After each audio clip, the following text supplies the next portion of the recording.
So now we will officially start the webinar with invited speakers.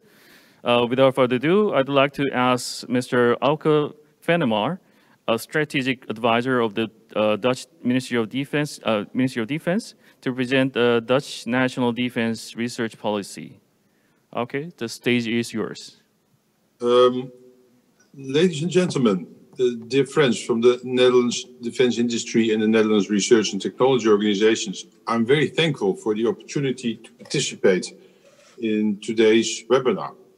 I highly appreciate the excellent relations between our countries and the prospect of further deepening them at various levels and in different ways. It is my honor to inform you on the defense R&D policies of the Netherlands, including our policy on R&D cooperation. My special congratulations go out to ADD honoring its 50 years existence. And unfortunately, it couldn't be celebrated on the 6th of August, also in the presence of our minister. We wish you all the best with your very important work in support of the protection of the South Korean nation and its citizens. Like the slide shows, I would like to discuss a number of things with you this morning. It's, of course, starting with some facts and figures. It's also about policy, vision, and what we've organized for our R&D collaboration. So, starting with some facts and figures, I think that's important.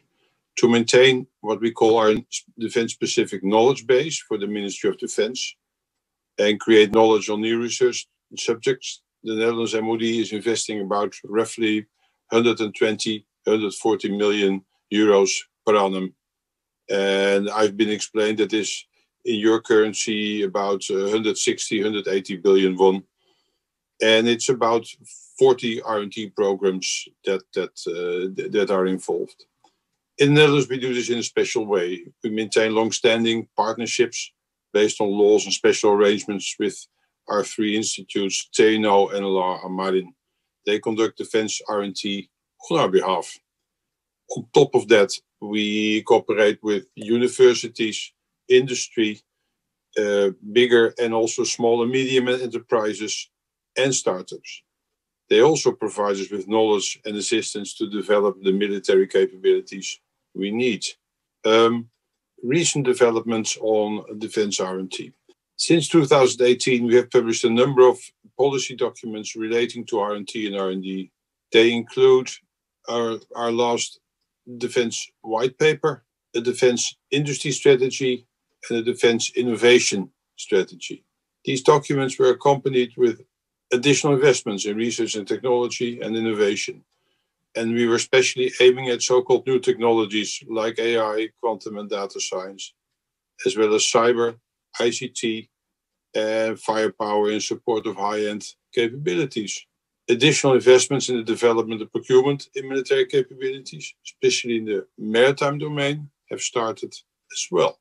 Regarding innovation, we have set up innovation centers, specifically targeting at what we call short-term or short-cycle innovation, working closely together with industry, especially small and medium enterprises. This will help the armed forces to shorten procurement cycles of equipment and systems that can be based on civil dual-use technologies. This October, the MOD published its defense vision toward developing the armed forces toward 2035.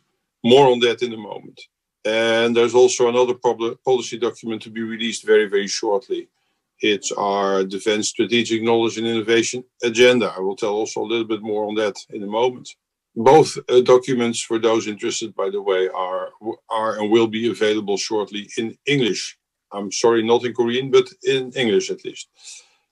At the international level, I would like to mention the Emerging and Disruptive Technologies Roadmap of NATO.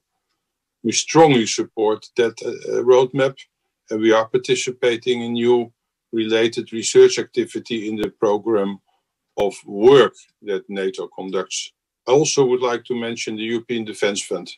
The Ministry of Defence works very closely together with companies and the Ministry of Economic Affairs to play a substantial role in this fund, starting in 2021. And the NIDV is playing a key role in that whole effort as well. I would like to mention that especially. So if we talk about the Defense Vision 2035, we've just published that. It sketches the armed forces we need in 15 years' time. And we also send a strong message to society and Parliament against the backdrop of the upcoming election in March 2021. So that's in a couple of months' time. It makes very clear the vision. We have to do more. We have to spend more if we want to keep the Netherlands safe in clearly what can be described as a deteriorating security environment. With regard to research, technology, and innovation, the Defense Vision sets a clear goal for 2030. Also sets a clear goal. We need technologically advanced armed forces. They need to be information-driven to be able to conduct fully networked operations. And this is what has to be done if we want to stay ahead of our potential adversaries. Against that backdrop, the Defense Vision states clearly we need to strengthen our innovation power, meaning more R&D focusing on new technologies, as well as the need to speed up innovation. Then turning to our new R&D policy document. It's an agenda, the Strategic Knowledge and Innovation Agenda 2021-2025. Our policy regarding R&D remains basically unchanged. For TRL levels 3 to 5, TNO and La Marin will maintain our defense-specific knowledge base, meaning conducting research.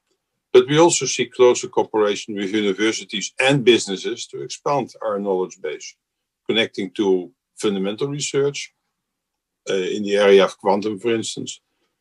And we also want to connect to companies and connect closer to companies who can adapt dual-use technologies for us. There are important changes as well. Our defense industry has always underlined the strategic importance of the Netherlands defense technological and industrial base. But its importance is growing as technologies have become a key driver of our security environment. Stated goal of our R&D policy now is to become less dependent in key technological areas in the defense domain. And this is part of a government-wide effort related to becoming more autonomous in a strategic way. Another aspect, we also keep a close eye on societal changes and needs. For example, the Netherlands MOD wants and has to be part of the Netherlands energy transition policies. We have to reduce emissions and we have to become more energy efficient as well. This means, for instance, building energy neutral facilities. And it also means developing zero emission ships. And we work very closely on that with industry as well, as you may understand.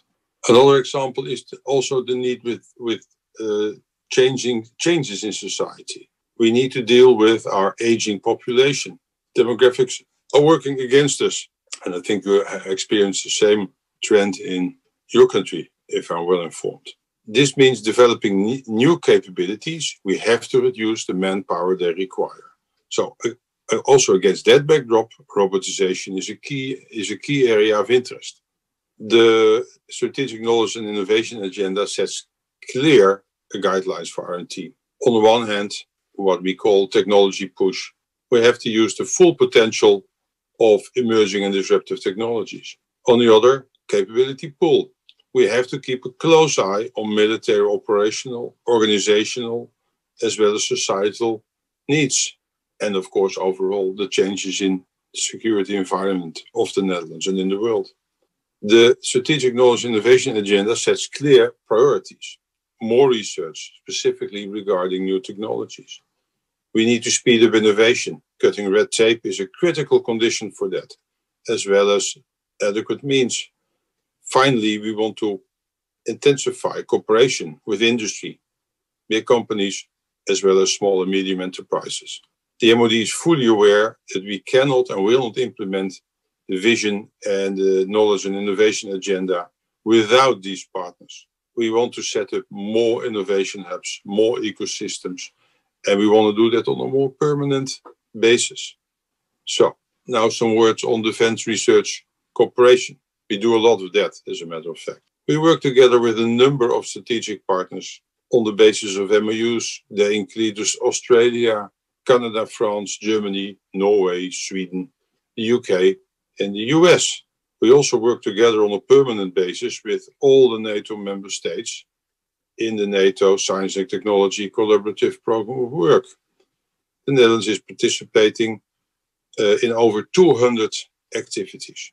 And through the NATO Industrial Advisory Group, industry, including Dutch industry, is also involved. And for the European Defence Fund, which will start in 2021, we've also and already participated in preparatory projects in the past years. And we have done that in close cooperation with industry. Such cooperation, in our view, is key to maintain our knowledge base in good health. Working together is beneficial to all nations and individuals involved. And between the Republic of Korea and the Netherlands, we are looking forward to establish strong collaboration with your country as well. And we can do that at various levels, between industry and also between our research and technology institutes and combinations. We look forward to that. So, thank you very much for having the opportunity to present you some facts and some interesting information on our R&D policies. Thank you. Thank you, Auke.